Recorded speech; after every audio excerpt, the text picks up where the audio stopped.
ஸ்ரீ குருப்பியோ நமக. சுந்தரகாண்டம் 45வது சர்க்கம். மந்திரிகளின் புதல்வர்களை அனுமன் கொன்ற நிகழ்வு. ஜம்புமாலி கொல்லப்பட்ட செய்தி ராவணனை மேலும் குதிக்க வைத்தது.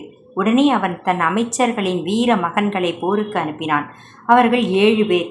அனைவரும் நல்ல வில்லாளிகள், அஸ்திர சாஸ்திரங்களில் தேர்ந்தவர்கள், பெரும் படைகளுடன் வந்த வீரர்கள்.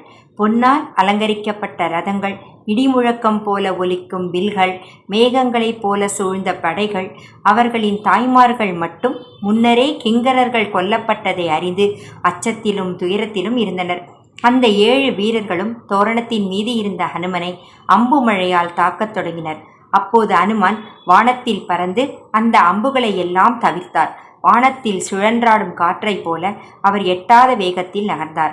பின்னர் ஒரு பெரும் கர்ஜனை எழுப்பி அரக்கப்படைகளை நடுங்கச் செய்தார். அதற்கு பிறகு ஆரம்பமானது அனுமனின் பேரழிவு தாக்குதல்.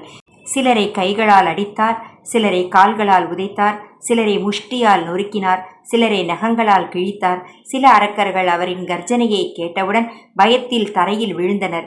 சில யானைகள் அலறின, குதிரைகள் விழுந்தன, ரதங்கள் நொறுங்கின. லங்கை முழுவதும் குழப்ப சத்தம் எழுந்தது. இரத்தம் ஆறுபோல் ஓடியது. போர் நிலம் பயங்கரமாக மாறியது.